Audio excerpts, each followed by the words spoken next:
CDC TV presents Health Matters.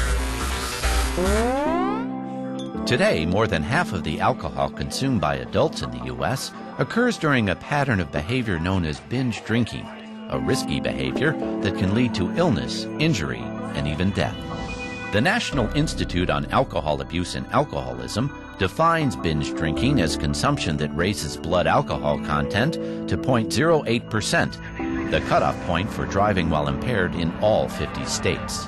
Binge drinking is an extremely dangerous pattern of alcohol consumption, which is defined as 4 or more drinks per occasion for a woman, 5 or more drinks per occasion for a man. And we estimate that there are approximately 1.5 billion episodes of binge drinking in the U.S. each year. Binge drinking literally fuels dangerous behavior.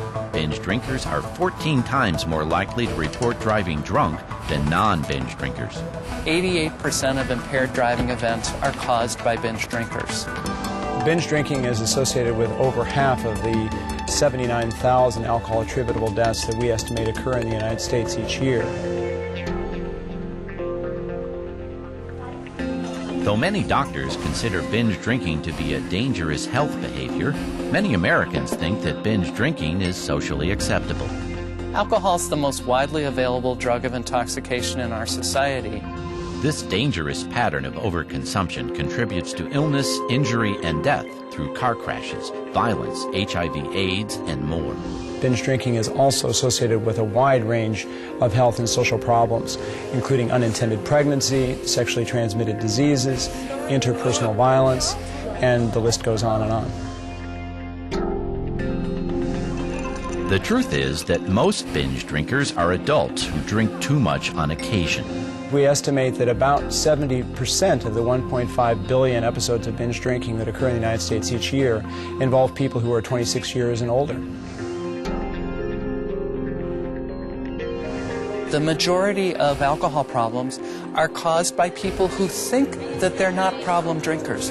There's good scientific evidence that over 80% of binge drinkers are not alcohol dependent or alcoholics.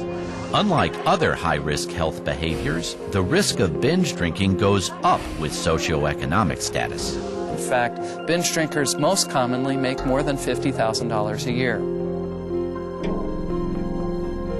Binge drinking is a problem for individuals, but it's a problem that is engendered by community environments that are supportive of this behavior.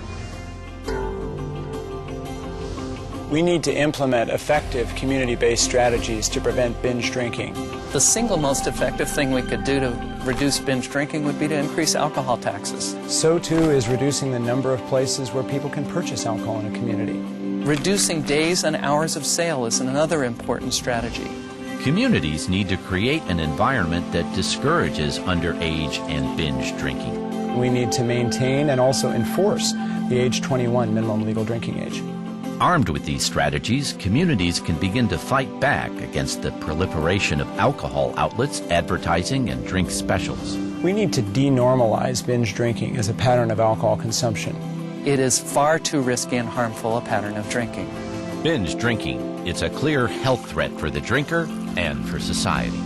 Be responsible to your family, your community, and yourself. Don't binge drink.